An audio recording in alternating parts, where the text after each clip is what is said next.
inta badan saaxiibtinimada raagta waxay ku soo bilaabataa yaraanta.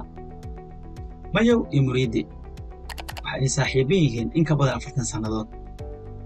waxay saaxiibtinimadooda ka soo bilaabatay xaafaddii ay ku wada dhasheen. waxay ku soo wada biireen ay wax ka soo wada barteen hal dugsi qur'aan. hal waqti ayay bilaabeen, isku loox ayay ahaayeen, hal mar ayayna wada dhammeeyeen. waxay ku wada biireen hal iskuul. halkaasi iskuul ayay soo wada dhammeeyeen. markii jaamacadda la soo gaarayna wuxuu Mayow saaxiibkii Muriidi u soo jeediyey inay hal kulliyadood iyo hal qayb wada dhigtaan. Muriidi wuu aqbalay, halka qayb ayaana la wada dhigtay. jaamacaddii waa la dhammeeyey. markan waxaa loo soo jeestay fikir iyo sidii shaqo loo heli lahaa. maalin waliba waxaa la sameeyaa qorshe cusub. carruurnimadii inkastoo lagu soo damaashaaday, haddana hadda waxaa loo baahan yahay mustaqbalkii saxda ahaa maadaama jaamacad la dhammeeyo mas'uuliyad la rabo in la qaato. Mayow iyo Muriidi waxay labadoodaba si nasiib wanaaga shaqo uga heleen hal shirkad. shirkaddii markii ay kasoo shaqo heleen waxay ka wada shaqeeyaan hal meel, hal xafiis. waxa ay qaataan hal mushaar. Mayow saaxiibkii Muriidi wuxuu ku yidhi, saaxiib niyahow, qarashkan aan qaadanno hadda wixii ka dambeeya waa inaan u soo fikirnaa arrintii guurka. waxaa go'aan lagu gaaray in la guursado. waxaa ku hormaray Mayow. wuu guursaday, inkastoo muddo gaaban kadib saaxiibkii Muriidi isagana uu guursaday. markii muddo la joogay ee hawshii la waday ee shaqadii socotay ee noloshii oo dhan farxad noqotay oo gabdhihii la isbaray oo reerihii isbarteen oo midba midka kale usbuuc la isugu soo martiyo, ayaa ninkii Mayow ah wuxuu go'aansaday inuu gabar kale guursado. arrintaasi wuxuu u sheegay saaxiibkii Muriidi. wuxuu yidhi, saaxiib waxaan rabaa inaan guursado gabar kale. Muriidi kama xumaan arrintaa. wuxuu yidhi, waa okay, allah kuu barakay saaxiib. Mayow waxa uu guursaday Maaida marka ayuu guursaday. waxa uu baray saaxiibkii Mayow Muriidi. muddo kadib Muriidi wuxuu bilaabay mararka qaar hawsha u tiri inuu Mayow u dhiibo.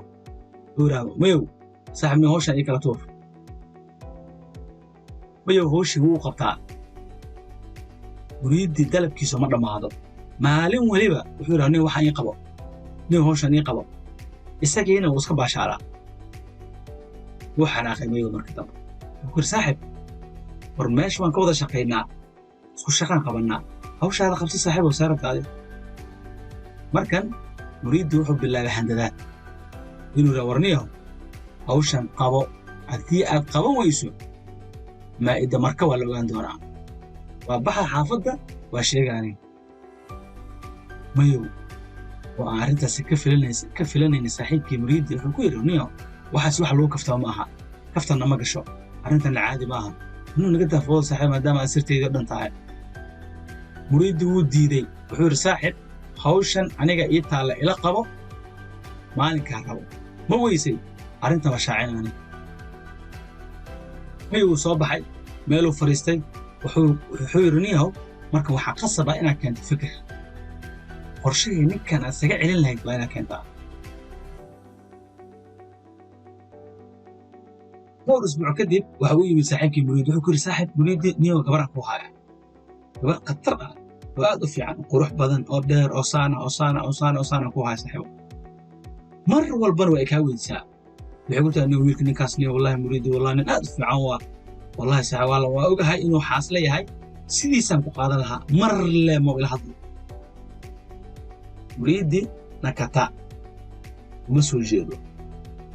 wax kasta hadduu sameeyo si uu ninkani isagana laba xaasla uga dhigo wuu ku guuldareystay.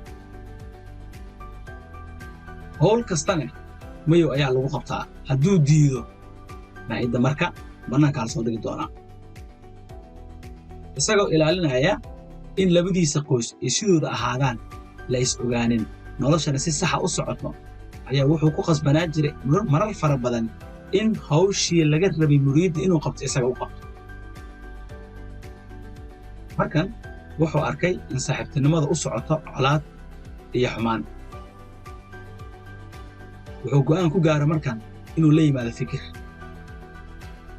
saaxiibkood Maslax oo meesha ku wada bartay shaqada ayuu Mayow u yeeray. wuxuu ku yidhi, Maslaxow, saaxiib arrin raba inaan kuu sheego, laakiin ballan qaad inaad saaxiibkay Muriidi oo kale igu noqon doonin. saaxiibkay ka sokow waa walaalkay haddana.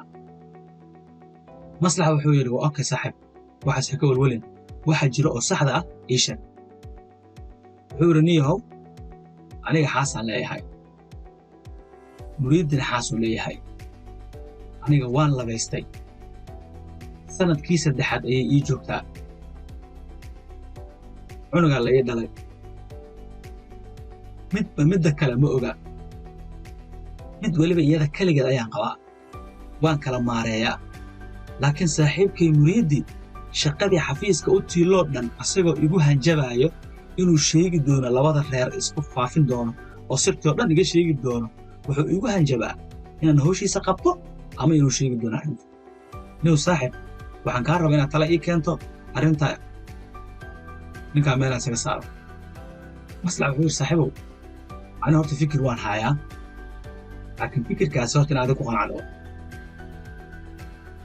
ninkan Muriidi ceeb ku dhibay maan gabar kale ku darno. wuxuu yidhi, saaxiibow, arrinta anaa hore uga daalay, waan isku dayay, maya sawirra waan u keenay, waan tusay, wax kasta waan sameeyey. xataa haddii aad adig ka soo dhadhiciso waxaan ogolahay inaan aniga bixiyo qayb ka mid ah qarashka guurka. Maslax wuu fikiray, wuxuu yidhi, insha Allah berri aan isku imaanno, fikir kalaan soo fikiraa. waa yimiday, wuxuu ku yidhi, saaxiibow, arrinaan soo fikiray, arrintaas laakiin anigana saamayn ugu yeelanaysaa. ma rabo saaxiibkay Muriidi iyo adigoo saaxiibkay Mayow ah inaan labadiina mid hal qof wada ka mid ah xumaan ii qaado, laakiin xaaladdaada maadaama ay adag tahay waxaan rabaa inaan ku caawiyo. wuxuu yidhi, berrito iwad waxay soo bartaa guriga Muriidi, kadib inta ka soo hartay aniga ii dhaaf. wuxuu yidhi, waaya. wuu waday, guriguu soo tusay.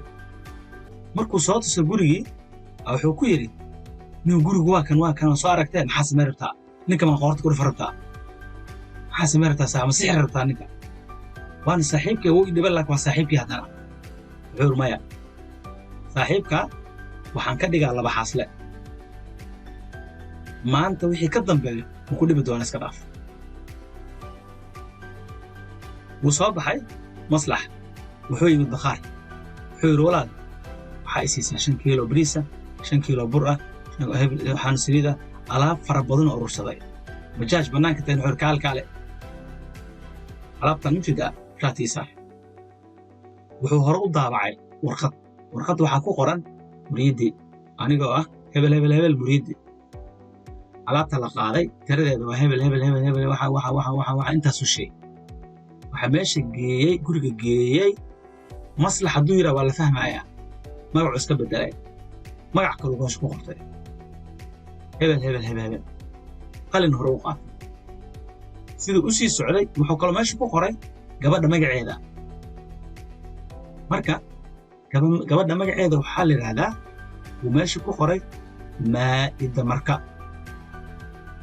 waa midii kale oo la qabo magaceeda saxda oo meesha ku qoray. siduu u sii socday guriguu garaacay, albaabkii waa laga furay. markii laga furay gurigii galay, gabadhii salaamay, in fiican tahay walaal, xaaladda ka horjeega, ka hor soo caadi, maalin soo lama roon, khayr, alxamdulillah. wariyaa bajaaj leh, alaabta soo deji, alaabaa gudaha la soo geliyey. maxaa khaldan? wuxuu tartiib basaji, soo hebel gurigiisii ma aha, guriga Muriidi soo maaha. haa, alaab wuu iisoo dhiibaan wadaa, waa aniga alaabtaas wuu iisoo, alaab baan kuu soo dhiiba, haa, soo geli. alaabta gudaha la geliyey. wuxuu walaala dhegeyso, alaabta tirso. warqaddii ka akhrinayaa, 5 kiilo intaasa, waxaana intaana, intaas waxa loor bariisa, waxaana sidaana, wax ma haysataa? haa, inta waa kulli sax waa. haye dhegeyso, adduunyada waa dhammaatay is-aaminaad. warqaddaas aa ii saxiixaysaa, soo adiga ma tihid Maa'ida. marka waaga ku bari gabadha. yaa maa'ida marka aniga maa'ida le ma dhahe saaxiibkaa maslax oo iska dhigaayo inuu saxmay wuxuu laa ilaaha ila allah warbajaaj warsug inna lillahi warsug walaalo sug war guriga maa'ida markaa u socday saxay waa soo qaldamay raalla walaalo gurigana xaas kala u socday raalla xaas kala moogid fog irudu ka baxay gabadha waagaa ku bari wax fiicanna uma sheegin in gabadh idhaahda maa'ida marka la qabana wuu u sheegay in arrintan ninkani uu u maleeyey in iyada ay og tahay oo ka soo fakateen wuu u mooday way u malaysay alaabtiina si khaldan in loogu keenay way u malaysay xaalkii oo dhan aan ku khasbay gabadhii waxay tiri walle muriidi anaa ku aqaan mar lama imaan kartaa saaxiibkaa muriidi oo shaqadii ka yimid oo hawshiisii oo dhan maanta mayuu ku soo qabsaday qaba haddii kale aniga maa'idan sheegaa guriga markuu saa u soo galay uu yimidayba waa lagu dhigay haye saaxiib duqa haye xal jawi ka waran haye soo maaha intee ka timid shaqadan ka yimid shaqadanaa ka timid waxaa ka timid maa'ida markaa ka timid ya maa'ida markan yaa ku baray waa adig muriidi wuxuu u maleeyaa inay soo ogaatay iyada ninkan mayow gabadha uu qarinaya ee maa'ida marka la yidhaha inay soo ogaatay iyada ay rabto inay u sheegto xaaska kale wayaa kuu sheegaday shib waa sheegay shibdhe sir waa arrintaas sir saaka kal lagu geli haraanti iyo furdu iyo fakatax saaxiibka guriga waxaa loogu soo bixiyay roor anaa bannaan kale intaa ii arosidaa ii soo roro gurigiisu istaagay miya aad iyada aad damban guriga makugu arki kari saaxiibka waagaa ku bari asoo cagaha jiidaayo meel looga yimid meel kale ogeyn oo tartiib socda wuxuu u yimid saaxiibkiis mayow markuu arkay muriidda wejigiisa dhan fooraaro jawigiisa qaldan yahay wuxuu ku yidhi haye saaxib haye maa'ida marka kugu soo ogaaday ani waa iska ogaaya anaa kala qabtay dansadkeyga xuur saaxiibow no ilaah maa ka cabsootineyo maxaasaan ka wadaa idhaaf maa kaa karwayo idhaaf naagtiida aan kaa qabee ha ii joogtee ammaan isii makaa waayniyo maalin dambe haddaan kugu arko sheegga naagteeda iyo afaaraheeda iyo waxaan ii qabo wallahi wax kasi darna dhaca hadda gurigaadaan kuu celinaa naagtaadaan kula soo heshiisiinaa hawshaadana waa qabsanay afaarahaygana waa ka baxaysaa ma ogoshahay waa ogolaayay konfeer meeshan ku dhammaatay waa soo baxayey guriguu yimide wixii u sheeg walaalisaas maaha raalli ahaaw annaga ka dambayne anaa xaas kala qabo inuu i sheeguu rabaa saan waay gabadhii waa la qanciyey hawsha meeshan ku dhammaatay waa lagu soo kala tegay sheekadana maanta maxay tahay hadafkii ujeedka aan u soo qaadanay waxaan rabnaa inaan sheegno waxyaabaha aan ka faa'iidnay sheekadana maanta sheekadan haddii aad si fiican u dhegaysatay waxaan ka faa'iidnay kow inaad noqoto qof sir leh waxa uu kuu sheega saaxiibka fadlan ilaali xataa haddii aad isdagaashaan ha ugu goodin saaxiibka sirta uu kuu sheegay xifdi oo la dhimo laba waxaan ka faa'iidaynaa inaadan faraha la gelin wax aan laguu dirsanbaadin ha weyddiin ha qaban wax aadan shaqo ku lahayn oo aan ku qusaynin nolosha inta aad ka leedahay adiga ee ku qusaysa keliya ku ekow ha iloobin mar weliba dantaada inay ku jirto inaad naftaada meesha ku habboon keliya aad ku ekayso aad iyo aad waa mahadsan tihiin dhegaysigeenna intaan ku kulmayna sheekada kale soo socota waa cilmi kororsi oo idin leh salaamaad